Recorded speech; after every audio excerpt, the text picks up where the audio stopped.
प्रिय बच्चों, नमस्कार। आप सभी का स्वागत है। प्रथम प्रश्न पत्र के अंतर्गत आज हम चित्रकूट में राजसभा काव्यांश का अध्ययन करेंगे। बच्चों, जैसा कि आप सभी को विदित है, प्रस्तुत कविता चित्रकूट में राजसभा की रचना कवि मैथिली शरण गुप्त ने की है। यह कवि गुप्त के साकेत महाकाव्य से ली गई है। गुप्त जी द्विवेदी युग के प्रतिनिधि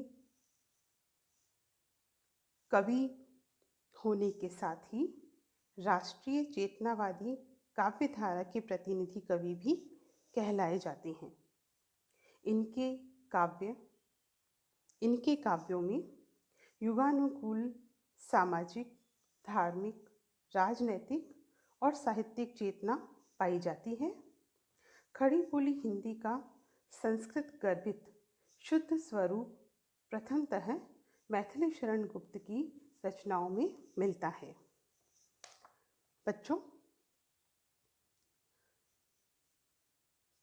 प्रस्तुत पंक्तियों में पूर्व प्रसंगानुसार ही गुप्त जी ने न सिर्फ राम और भरत के उच्च आदर्शों को हमारे समक्ष प्रस्तुत किया है, वरन कैकेयी के शुद्ध, निर्मल और परिष्कृत स्वरूप को भी हमारे सामने रखा है।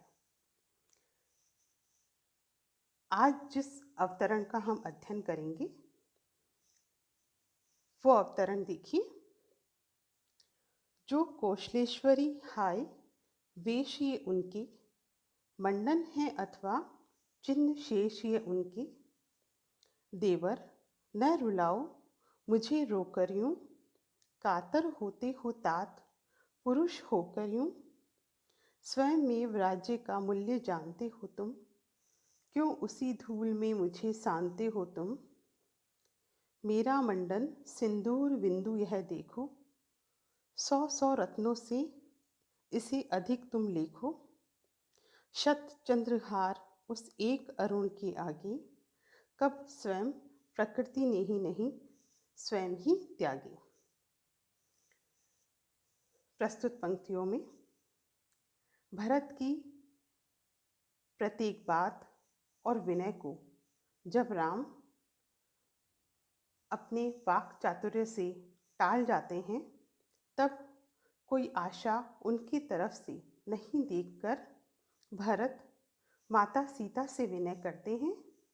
भरत सीता से कह रहे हैं, जो कौशलेश्वरी हाय वेश ये उनके। भरत सीता माता से कहते हैं, हे माता कौशलेश्वरी। बच्चों, कौशलेश्वरी का तात्पर्य है कौशल देश की ईश्वरी अर्थात सीता। यहाँ पर यह शब्द सीता के लिए प्रयुक्त हुआ है, कौशल देश की राजकुमारी सीता। वेश ये उनकी। भरत सीता से कहते हैं, हे कौशल देश की ईश्वरी, आपकी यह क्या दशा हो गई है। जिस सीता को राजसी वस्त्र आभूषण धारण करने चाहिए, अब उसके शरीर पर नाम मात्र के वस्त्र हैं, अर्थात तपस्वी वेशभूषा में साधारण वस्त्रों में देखकर भरत बहुत ही कातर वाणी में दुखी होकर सीता से कहते हैं कि जिस कौशलेश्वरी को मैं जानता था वो सदैव राजसी आभूषणों से सुसज्जित रहती थी, परंतु आज आपकी यह दशा देखकर मैं अत्यंत दुखी हूँ, क्योंकि मंडन है अथवा चिन्ह शेष ये उनके। भरत सीता को इस दरिद्र अवस्था में देखकर दुखी होते हैं और कहते हैं कि जिसके शरीर पर राजसी वस्त्र आभूषण होने चाहिए थे, अब उसी शरीर पर उसके अवशेष मात्र दिखाई दे रहे हैं।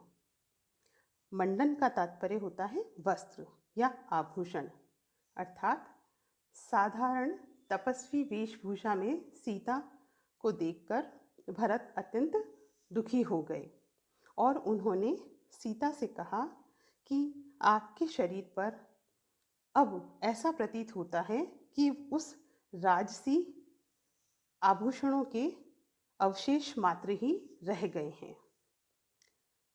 भरत की सहृदय वाणी को सुनकर सीता कहती है, देवर न रुलाओ मुझे रोकर यूं, कातर होते हो तात पुरुष होकर यूं। सीता कहती है, हे देवर, इस प्रकार स्वयं रोकर मुझे मत रुलाओ। मैं पहले से ही बहुत दुखी हूँ, मुझे और दुखी ना करो। तुम तो पुरुष हो जो पौरुष को धारण करता है। फिर कातर होकर, कातर का तात्पर्य है कायर या भावुक। सीता कहती है कि इस प्रकार तुम कायर क्यों बन रहे हो, क्योंकि पुरुष तो कठोर हृदयी होते हैं।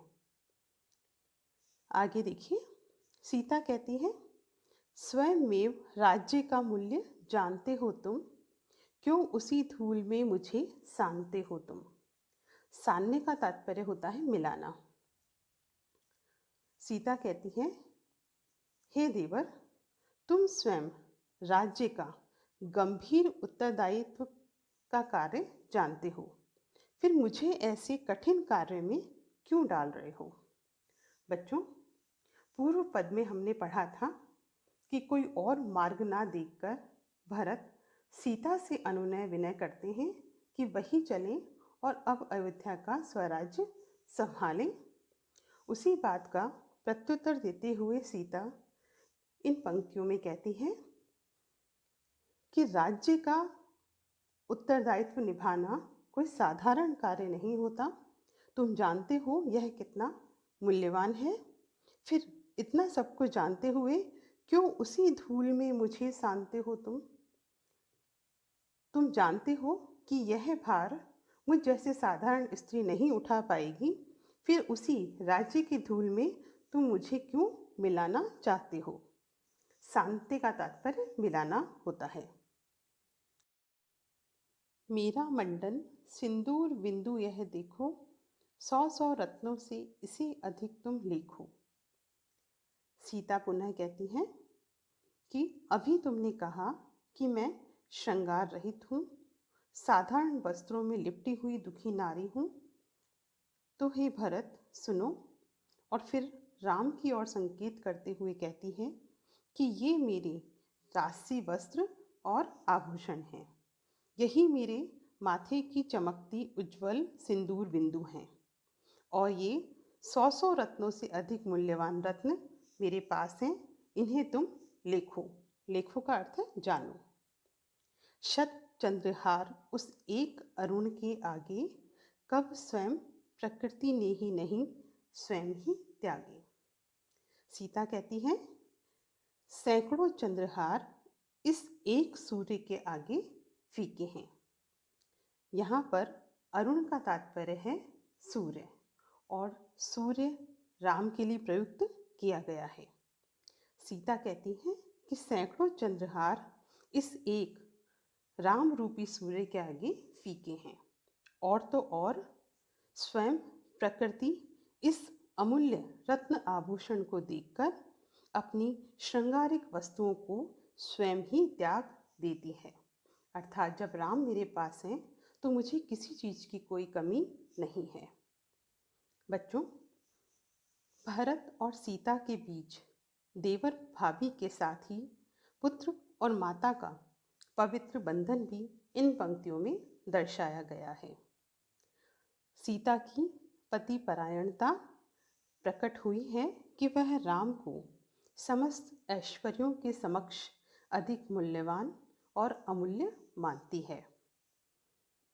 प्रस्तुत पद की पहली, तीसरी, चौथी और 9वीं पंक्तियों में अनुप्रास अलंकार है। 100 शब्द में पुनरुक्ति प्रकाश अलंकार है। भाषा भावों के अनुकूल है, सहज, स्पष्ट और प्रभावशाली है। शैली संवादात्मक है। अगला अवतरण देखिए। इस निज सुहाग की सुप्रभात बेला में, जागृत जीवन की खंडमयी खेला में। मैं अम्बा सम आशीष तुम्हें दूं आओ, निज अग्रज से भी शुभ्र सुयश तुम पाओ। मैं अनुग्रहित हूँ अधिक कहूँ क्या देवी, निज जन्म जन्म में रहूं सदा पद सेवी। हे यशस्विनी तुम मुझे मान्य हो यश से, पर लगे न मेरे वचन तुम्हें कर्कश से।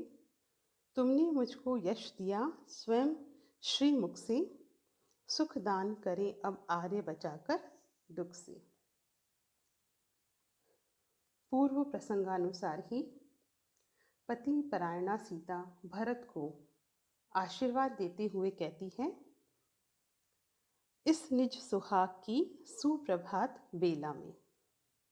हे भरत, यह प्रातःकाल का समय स्वर्णिम आभा लिए सभी के साथ मेरे सुहाग के साथ सुंदर लग रहा है। अर्थात सभा को चलते चलते प्रातःकाल हो गई है और इस प्रातःकाल की स्वर्णिम आभा में सीता अपने सुहाग के साथ भरत को आशीर्वाद देते हुए कहती है कि इस प्रातःकाल की मंगल बेला में, जब मेरा सुहाग मेरे साथ है तथा संपूर्ण सभा जागृत है, जागृत जीवन की खंडमयी खेला में। सीता कहती है कि जब यह पूर्ण सभा जागृत है, जीवन चल रहा है, तो इस खंडित भाग में, प्रातःकाल के खंडित भाग में मेरे पास आओ। मैं अम्बा सम आशीष तुम्हें दूं आओ, निज अग्रज से भी शुभ्र सुयश तुम पाओ। आशीष का तात्पर्य होता है आशीर्वाद और शुभ्र का तात्पर्य होता है उज्जवल। सीता कहती है मैं अम्बा सम, अम्बा सम का तात्पर्य है माता के समान, शक्ति के समान। हे भरत, तुम्हें यह आशीर्वाद देती हूँ कि निज अग्रज से भी शुभ्र सुयश तुम पाओ।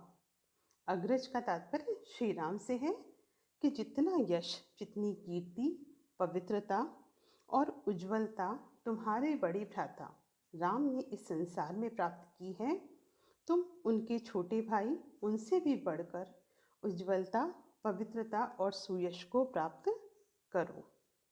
इस प्रकार भरत माता समान सीता से आशीर्वाद प्राप्त करके अनुग्रहित हो जाता है और कहता है, मैं अनुग्रहित हूँ अधिक कहूँ क्या देवी। एक माँ के समान जब सीता श्री राम से भी अधिक सुयश प्राप्ति का आशीर्वाद भरत को देती है, तब भरत नतमस्तक हो जाते हैं और सीता माता से कहते हैं, हे माता, मैं अनुग्रहित हूँ अर्थात कृतज्ञ हूँ। अब आपसे अधिक क्या कहूँ, मेरी तो बस एक ही इच्छा है, निज जन्म जन्म में रहूं सदा पद सेवी। और वो अपनी इच्छा को प्रकट करते हुए कहते हैं कि जब कभी मुझे जन्म मिले, मैं आपके चरणों का दास बनकर आपकी सेवा करता रहूं, बस यही आशीर्वाद आप मुझे दें। हे यशस्विनी, तुम मुझे मान्य हो यश से, पर लगे न मेरे वचन तुम्हें कर्कश से। आगे वो कहते हैं, हे यशस्विनी, यश प्रदान करने वाली माँ सीता, मैं हृदय की गहराई और यश के साथ आपको श्रेष्ठ मानता हूँ, परंतु अब मैं जो कुछ भी कहने जा रहा हूँ वह आपको कटु कर्कश न लगे तो कहूँ, तुमने मुझको यश दिया स्वयं श्रीमुख से, सुख दान करे अब आर्य बचाकर दुख से। भरत सीता से कहते हैं कि आपने अभी अभी अपने श्रीमुख से यश का आशीर्वाद मुझे दिया है, अतः अब तक राम ने आपको अनेक कष्ट दिए, परंतु अब वे आपको हमेशा कष्टों से बचाकर रखें, यही मेरी आत्मा की पुकार है। बच्चों, पति परायणा सीता का राम से बढ़कर भरत को यश का भागी बनने का आशीर्वाद देना उनके आदर्शों के अनुकूल ही है। सीता ने एक माता के समान भरत को आशीर्वाद दिया यश प्राप्त करने का। गुप्त जी ने सीता और भरत के हृदय की पवित्र भावनाओं को बड़े ही सहज, सरल और आनुप्रासिक भाषा शैली में प्रकट किया है। संपूर्ण पद में अनुप्रास तथा अम्बा सम में उपमा अलंकार है। जन्म जन्म में पुनरुक्ति प्रकाश अलंकार है। धन्यवाद।